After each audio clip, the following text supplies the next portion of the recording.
So ఇప్పుడు మనం already కడుపు లోపల ఉన్న అతుకులన్నిటిని సపరేట్ చేసాము. సపరేట్ చేసిన తర్వాత మనకి proper surgery, hernia surgery start చేస్తున్నాం. సో హెర్నియా అంటే ఏమనుకున్నాం, కడుపుకున్న ప్రొటెక్షన్ లాంటి మజిల్లో మనకి ఎక్కడైనా గ్యాప్ వస్తే దాన్నే హెర్నియా అనుకున్నాం. సో ఇప్పుడు ఈ పేషెంట్కి గ్యాప్ ఎక్కడుందనేది మీరందరూ కూడా అప్రిషియేట్ చేయగలరు. సో ఇప్పుడు చూస్తున్నారా, ఈ లైట్ అనేది మొత్తం కడుపులో పెట్టిన ఇక్కడ లైట్ ఏం రావట్లేదు, కానీ కేవలం ఈ భాగంలో మాత్రమే లైట్ అనేది వస్తుంది. ఇప్పుడు ఇదే లైట్ని నేను కొంచెం పక్కకు జరిపిన ఇక్కడ మనకు పెద్దగా కనపడట్లేదు, కానీ ఇక్కడ మాత్రం లైట్ బాగా కనిపిస్తుంది. ఎందుకు? ఇక్కడ మనకు లైట్ కనిపిస్తుంది, బట్ ఇక్కడ కనపడినట్టు కనిపిస్తుంది, బట్ ఇక్కడ మాత్రం చూస్తున్నారా ప్రాపర్గా బాగా ఎర్రగా కనిపిస్తుంది. ఎందుకు ఈ డిఫరెన్స్ ఏంటి అంటే, ఇక్కడ మనకు లైట్కి స్కిన్కి మధ్యలో మజిల్ ఉండడం వల్ల లైట్ అనేది సరిగ్గా కనపడట్లేదు.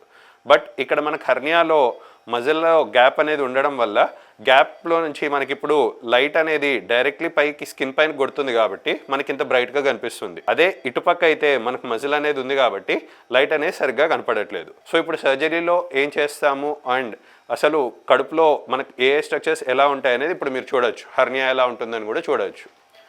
సో ఇప్పుడు మనం అన్న మజిల్ గ్యాప్ అనేది కూడా మీరు అప్రిషియేట్ చేయగలరు.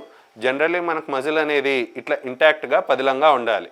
బట్ ఇప్పుడేమైంది, మనకు హెర్నియాలో ఎక్కడైతే ఇక్కడ ప్రీవియస్గా మనకు ఓపెన్ సర్జరీ చేయడం జరిగిందో, ఓపెన్ సర్జరీ చేసిన చోటల్లా మనకి ఇక్కడ మజిల్ని మీరు గమనించగలరు. ఈ మజిల్ అనేది సరిగ్గా అతుక్కోకపోవడం వల్ల మనకు ఈ గ్యాప్ అనేది మనకు పేషెంట్కి రావడం జరిగింది. సో ఇప్పుడు సర్జరీలో ఏం చేయాలంటే, ఈ గ్యాప్ని మనం క్లోజ్ చేసేసి ఈ వీక్ అయిన మజిల్ని బలపరిచేలా మనం మెష్ అనేది పెట్టుకుంటాం.